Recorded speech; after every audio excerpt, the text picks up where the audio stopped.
government is poisoning our water supply. Did you know that every year the government pours fluoride, one of the most highly toxic substances, into our water supply? They claim that fluoride prevents cavities in children based on observations made about naturally occurring calcium fluoride. But that's calcium fluoride. Calcium is good for your teeth. Sodium fluoride, which is what they dump in the water supply, is a waste byproduct of producing aluminum. One basic aspect of medicine is control of the dose. Different patients with different risk levels need dosages tailored to their individual physiology. But with water fluoridation, the dosage is based on your water consumption. Why should someone who drinks 10 glasses of water a day receive 10 times the dose as someone who drinks one? Fluoride is a non biodegradable substance. It never goes away. The more of it you consume, the more it just keeps accumulating in your bones and teeth. In 1975, biochemist John Ioannidis investigated the causal link between fluoride accumulation and cancer. This is what he found.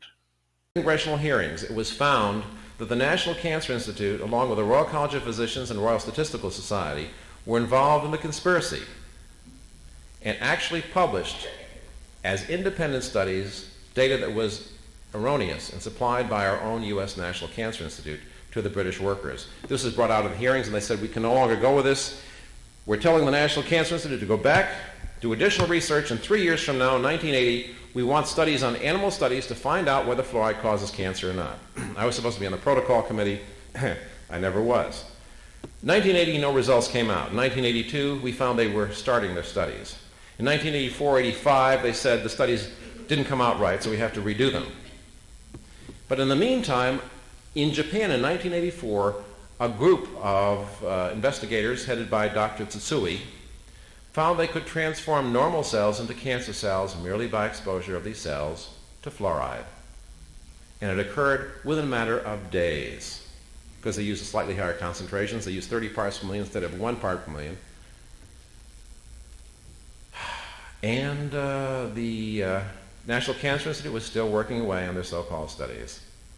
In 1988, Argonne National Laboratories, which is one of the most prestigious laboratories in the country, confirmed the Japanese work, which is published in Cancer Research, and stated not only did we find that fluoride caused cancer, but also that it stimulated cancer caused by other cancer-causing substances. Now, Dr. Burke, your research shows that if all of the United States had been fluoridated, that would mean about 70,000 extra deaths because of cancer per annum. Those are remarkable, impressive, and in fact rather disquieting figures. Could you shortly describe your research in this field and what results did you get from it? Yes. The 70,000, of course, would represent 1/5 of all the cancer deaths in the United States, twice as many from breast cancer in women, and twice as many as from lung cancer in man. Our studies involved comparing the deaths of all persons in the 10 largest fluoridated cities of the United States with the 10 largest non-fluoridated cities in the United States year by year. And we obtained a very remarkable curve, which you can see here perhaps. Here is the fluoridated, and here is the non-fluoridated set of 10 cities each.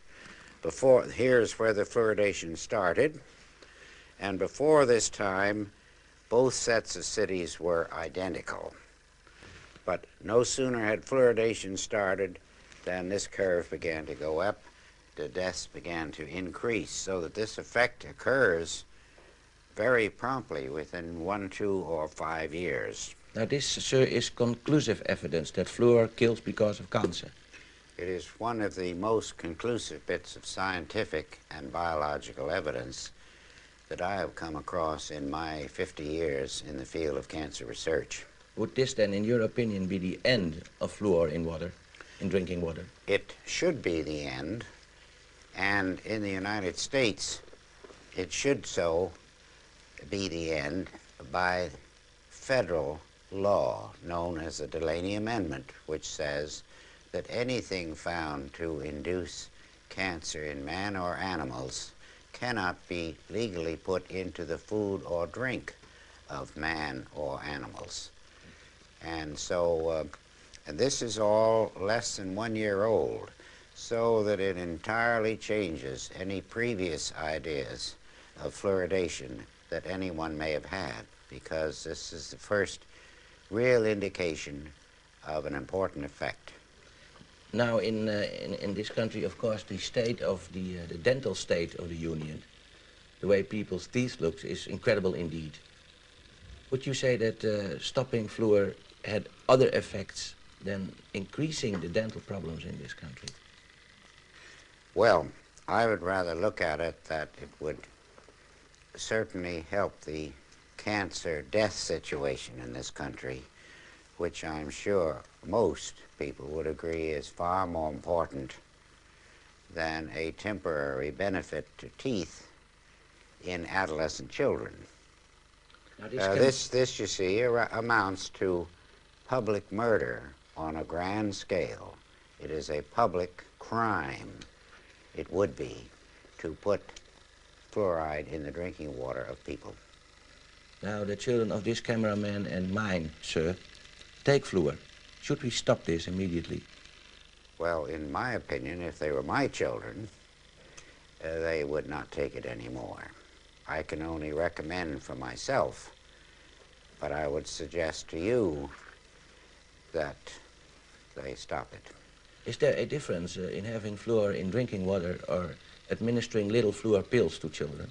Well, of course, the little fluor pills are a much smaller proposition than drinking gallons of water per day or per week, as well as taking a bath in it and washing your automobile in it and watering your lawns. That's a very massive thing compared to brushing teeth with fluoridated toothpaste. But our work is immediately concerned with drinking water. What happens to toothpaste, I'm quite willing to let the future studies go into that in more detail. There is, of course, you talk about murder, sir, an ethical aspect to all this, a law aspect, an aspect of people's inhumanity to people. What is your idea about how should this be implemented in our society? The ethical aspects of administering poison, as it were, to people. Well, I think this aspect, this murder aspect, clearly indicates a very strong unethical aspect to forcing people to kill themselves.